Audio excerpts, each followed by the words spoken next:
So we stopped at this point in the last class. We explained what the instruction fetch unit does. It can bring more than one instruction at a time. The register status indicator, there is an entry for every register, and that if that entry is 0, that means the latest value is there in the register file. Otherwise it is in that it is the execution unit number which is currently executing. And then there are reservation stations marked red.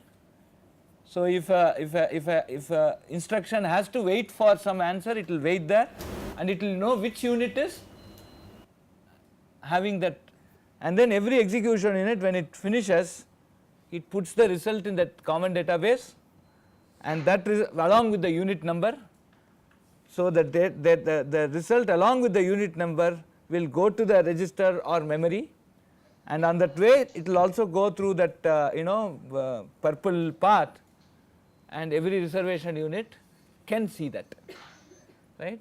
So if the reservation unit is waiting for somebody, then it will get it here itself before going to the register file, and this is precisely what we told as the operand forwarding.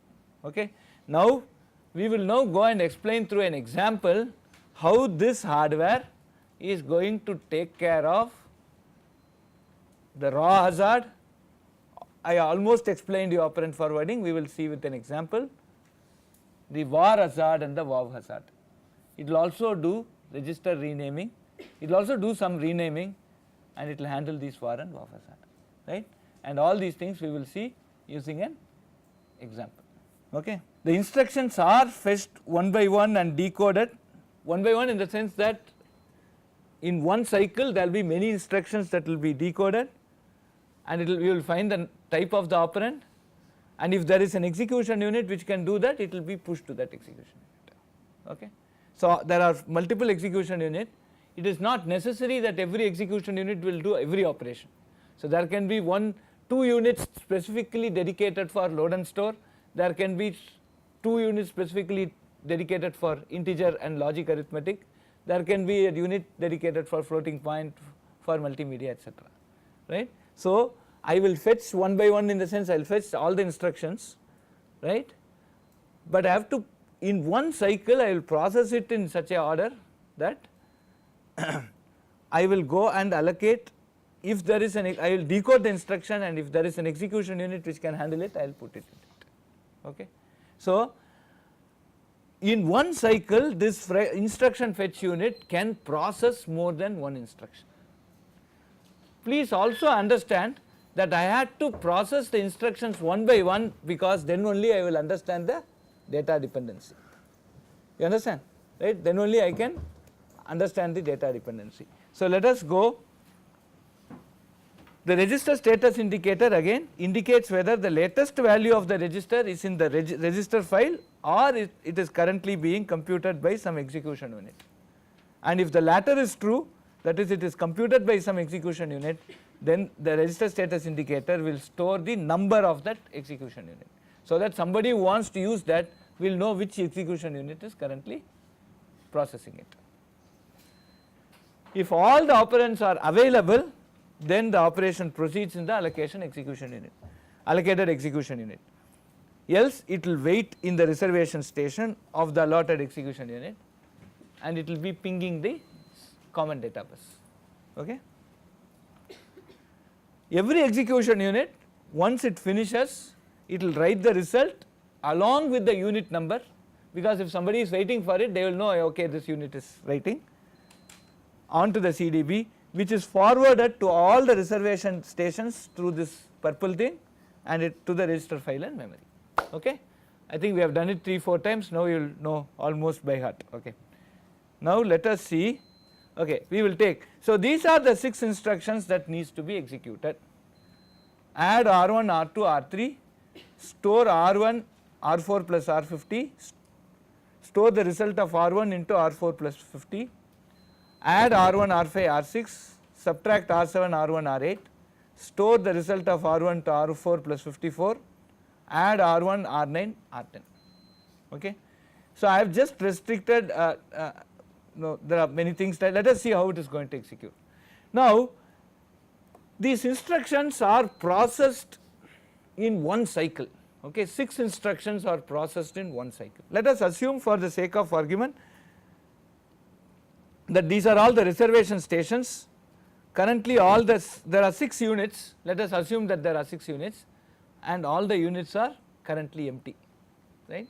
Now we are going to start executing and the register status indicator are all initialized to 0. That means the latest value of all the registers, right, are available in the register file. Okay. So this is one snapshot of the code, we will just take it and see how it is going to get executed. Now what I am going to do is, I will give 6 slides. In the 6 slides I will tell you what is happening to each one of these instructions. But in practice what will happen is all these 6 instructions will come at a time and all the operations that I am going to talk of in the next 6 slides will happen in one cycle. I need to get more than one instruction to execute per cycle. Okay. Are you able to follow what I am trying to say? Right. Now what will happen? First add R1, R2, R3. Now R2 and R3, what is the value of R2 and R3? They are zeros. R2 and R3 are zeros. That means they are available. So immediately what will happen? It will be allocated to unit number 1, look here, right. Now where is the latest value of R1? It is not in R1, it is currently being computed by unit number 1 and that is why you get this 1 here. So the moment add R1, R2, R3 comes, R2 and R3 are checked, they are all zeros, that means the latest value is available in R2 and R3. Now what you need to do? I am computing the value of R1 here, I am going to add R2 and R3 and the answer is going to be 1. So there is an addition unit, so I will now give it to that addition unit to go and fetch the data and do that, okay. And but I should tell the instructions that are following, hey Baba, R1's value is not in R1, it is currently being computed in instruction unit, execution unit number 1. Are you able to follow? And that is why I have put for R1 the value 1.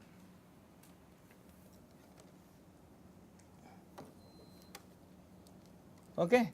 Now, right, now next, all of you followed this? Very clear? No doubts? Okay. Now in the same cycle, please note it is not going to be another cycle, in the same cycle now store R1, R4 plus R50 has come, right. Now what is, right, now what is this store going to do? It is going to read from R1, please it is also going to read from R4. If R4 is being computed by some fellow, I should, no. So it is going to read from R1, it is also going to read from R4, please note, because I need to compute the address, right, and then it is going to store in R4 plus 50, right. Now R4 is available to it, right, R4 is available to it, fine, but R1 it comes and sees the register status indicator has 1. That means the latest value of R1 is currently being computed or is going to be computed in execution unit 1.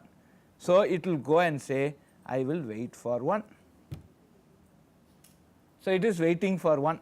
So the I2 is allocated to execution unit 2, but it is not proceeding, it is waiting for the result of 1.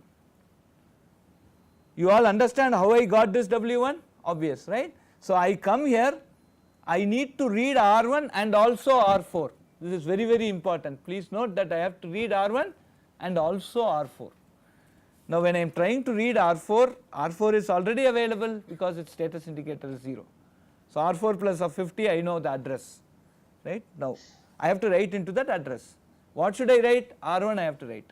Now where is R1? R1 is not in the R1. It is currently being computed by execution unit 1. So I am waiting for it. Fine, followed? Any doubt? Now what is going to happen? I am going to get add R1, R5, R6.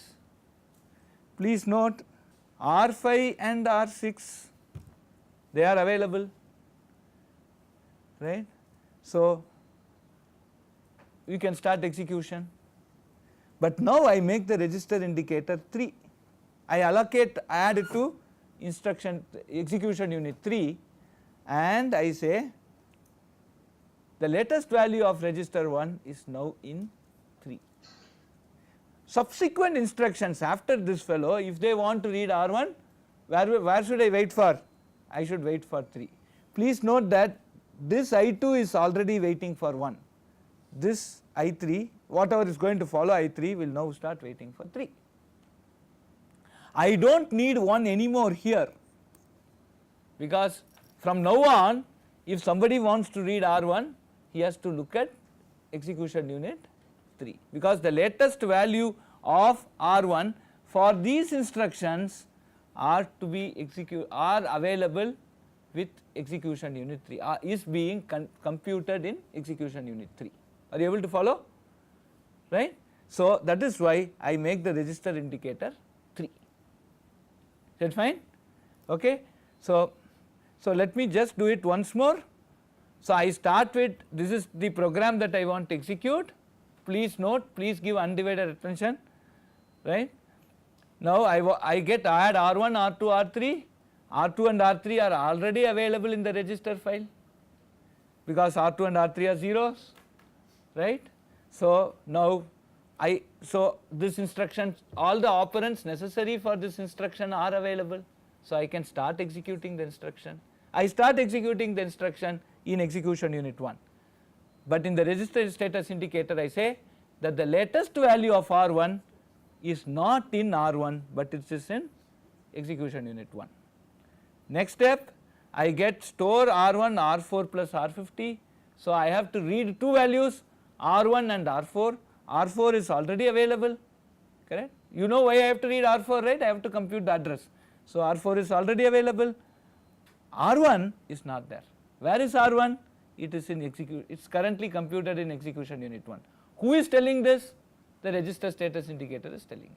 So I allocate this instruction to execution unit 2 and make it wait for 1, right. It is waiting for 1 and it is allocated to 2. Now the next instruction, add R1, R5, R6, R5 and R6 are available. So and there is an execution unit also available. So your third instruction set can start executing in the execution unit 3. Now for subsequent instructions which is going to use R1, R1 is no more in 1, R1 is now in 3. So I go and erase 1 and put 3 here. Are you able to follow? It's a very jujube thing, okay. Right. It is not even 1 by millionth of your pulley problem in physics, okay. So now sub R7, R1, R8. Now R8 is available, R1 is not available, it is still in 3.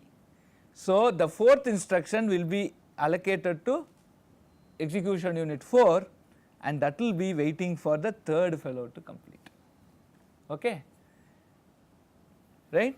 Now and the latest value of R7, where it is going to be there? It is going to be in 4. So your register status indicator is now updated to 4.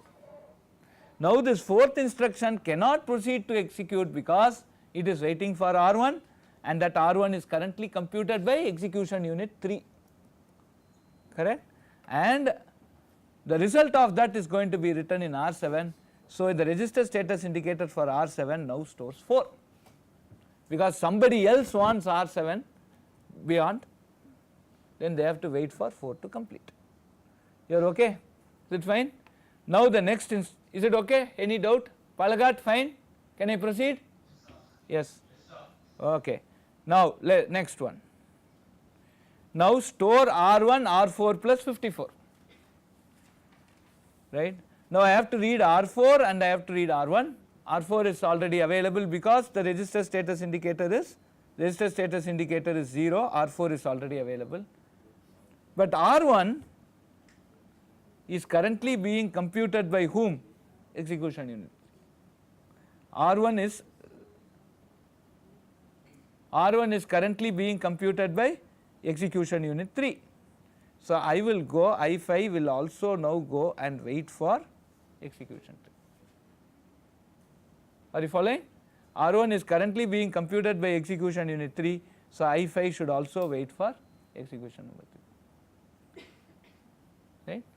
Now, next is add R1, R9, R10, right? R1, R9, R10. Note that R9 and R10 are available, correct. So this will start executing in his execution unit 6, and the latest value of R1 beyond that somebody wants will now be available in execution unit number 6.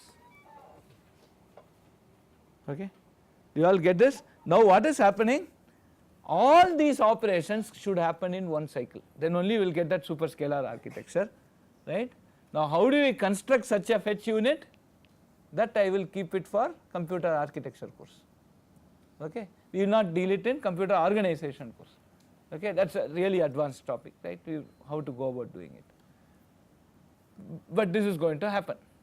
And when it happens, now what are the things? Please note that I1, I3 and I6 are executing while I2 and I4 and I5 are waiting.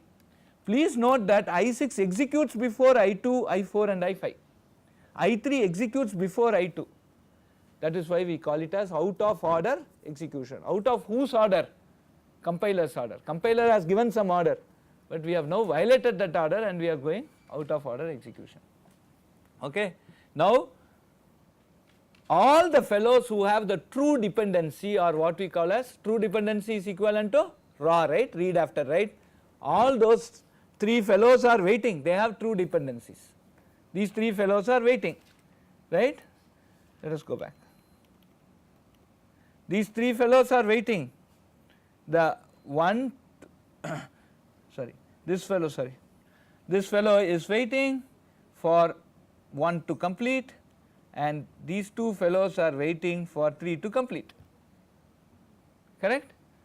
So the true dependencies are handled. There is so this hardware, what did I tell? This hardware has to handle read after write and write after read and write after write. Read after write, it is handled here. If I am dependent on a previous instruction and that instruction is currently being computed, I will wait. Now what will happen? When 1 finishes, it will write the answer onto the common data bus, into that purple bus we saw, and 2 is waiting for 1. Answer 1, the moment it sees 1, it will go and grab that and it will start executing. Similarly, when 3 finishes, it will write the answer on the common data bus. The moment 4 and 5, they are waiting for 3, they will be pinging the common data bus. When it comes, immediately it will start executing. So when the answer is going to the register or memory file, it is also forwarded to this and they will catch and start handling. So read after write hazard is completely handled here, and this is how operand forwarding works. Any doubt in this? No doubt, right? Yes or no? Can I proceed? Any doubts? No. Now now I am having out of order execution. How is the var and the wav hazard being handled? How is the write after read and write after write hazard being handled? That is quite straightforward. Now what has essentially happened? I1 is executing, I2's R1 is waiting for unit 1, okay. I2's R1 is actually waiting for unit 1. I3 is executing, I3's I4 and I5's R1 are basically waiting for unit 3. That means what? I have renamed these R1s with U3 and this R1s with U1. Are you getting this? So, and similarly now subsequently if there is an R1 here, it will be waiting for unit 6. So what is this? This R1 got renamed by U1, these R1 got renamed by U3, correct, right. So register renaming happens by default, correct. Then what happens? Once the instruction finishes, it will write into a common data bus, and it will also go and see if there is any register waiting for it. For example, when the 6th instruction finishes, right, finishes, it will go, and if this value is 6, all the value that is 6, it will go and make it 0. That means 6th instruction is completed, the latest value of R1 is in register, no, it is in the register file, it will go and make this 0. So when an instruction finishes, and if there is any register status which is indicating that fellow, right, when an unit finishes, if that fellow is there on the register status indicator, then it will make 0. For example, if 4 finishes, then it will go and make this 0, unless somebody comes. If 1 finishes, it will not make this 0, because by the time 1 finishes, this already became 6. Right. So whenever I am writing something into the register file, where unit k is writing into the register file, it will go and check all these register status indicator. If any of those fellows have the value k, it will go and make it 0. Fine. So what has happened here? Your operand forwarding happened. Your waiting for a result when there is a true data dependency, that happened.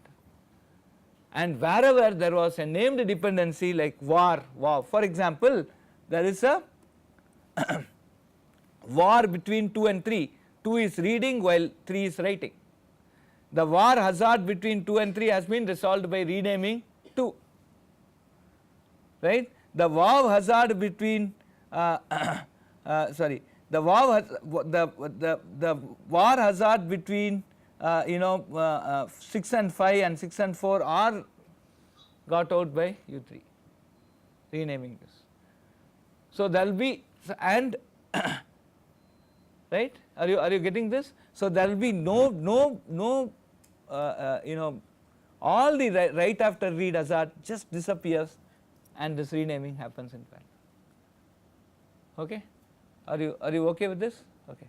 Now what happens is, now when I am writing to the register file, when I am writing back into the register file, please note that this 1, 3 and 6 are writing to R1, okay, 1, 3 and 6 are writing to R1. Now 3 may finish before 1 or whatever. There could be some other 1 here which is, suppose we are waiting for R5 somewhere, essentially 3 may finish before 1 and 6 may finish, because here all the fellows who are writing on to R1 are executing simultaneously. But it may be the case where one fellow needs to wait also. So then what could happen is, so what we have after this is something called a reorder buffer. Reorder buffer. This will be in the path, this will be in this, sorry, this is called ROB, reorder buffer, that will be here. So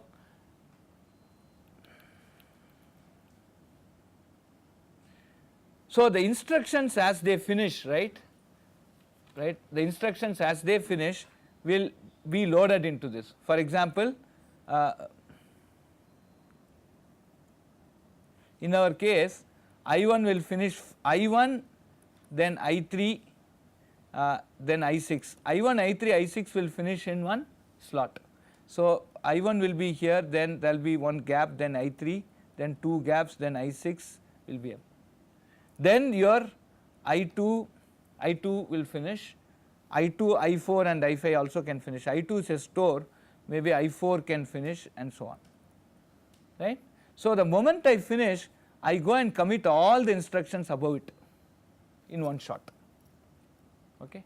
So that is the reorder buffer, because what will happen is that at the end, at this point, see after 6, when I am viewing the result of R1, it should be the answer got by 6.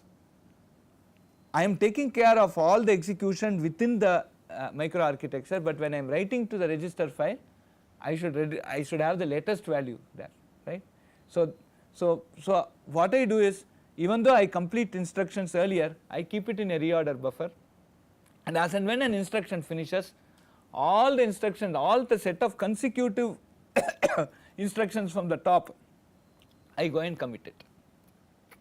Okay. So I1 finishes, I3 finishes, I6 finishes. The moment I2 finishes, I1, I2, I3 will be committed. The moment I4 and I5 finishes, I4, I5, I6 will be committed. That will do in one shot. Okay. Right. So by using this reorder buffer, I will also get a consistency in my register file, so that when I am looking at this point, when I am looking at this point here, I will get the latest value of R1 when I want to read it. Okay. Right. Yes.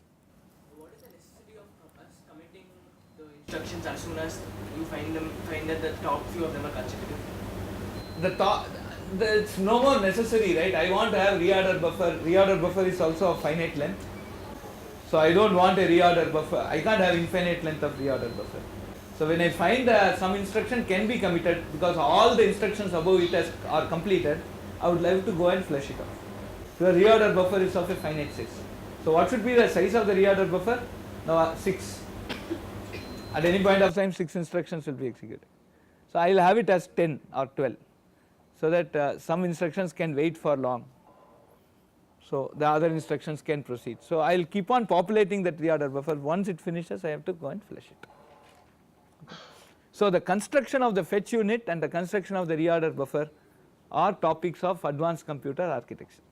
So if you take the elective on computer architecture, you are expected to be taught on this. This is too large for this. We don't have time for this, but you can go and read how this instruction fetch unit can fetch 6 instructions at a time, resolve it. So again logic, okay, it's basically logic. You can start designing, you can use your Karnaugh map and also design that, okay. And then how do we go and commit, how can the common data bus in a single cycle has to commit many instructions, and how the reorder buffer works. So these things are, you can design it. So the concept is this, but you could have different ways of handling that. Okay, right. Question. What is the meaning of reorder buffer committing something? Reorder buffer committing means that it is there in the reorder buffer, it is waiting for some instruction above to finish. Once it finishes, I flush it out and put that value into R1. So that's what we mean by committing. Latest value of R1 will not be in the R1, it will be in the reorder buffer. Once this is over, then I will go and commit it in R1.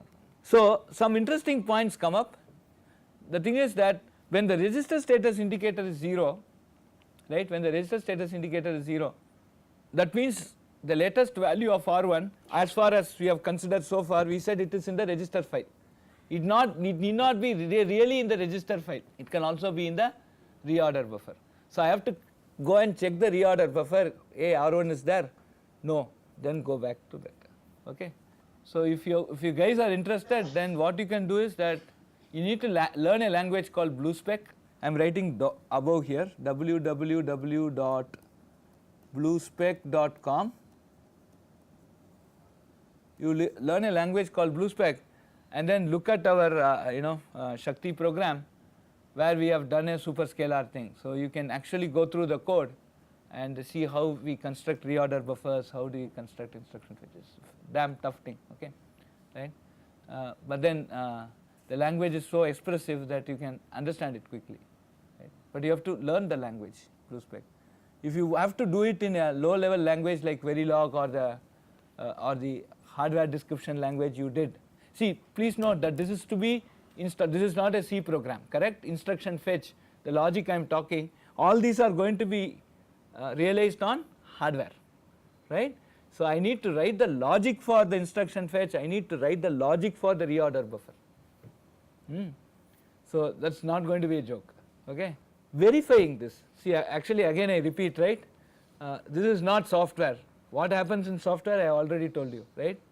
You make a bug, now you make the user find out what the bug is, you correct all the bug and resell to him as a next version of software, but in hardware we can't do that, okay. So how do we even verify that this is working correctly? Already we have seen atomic instructions, correct?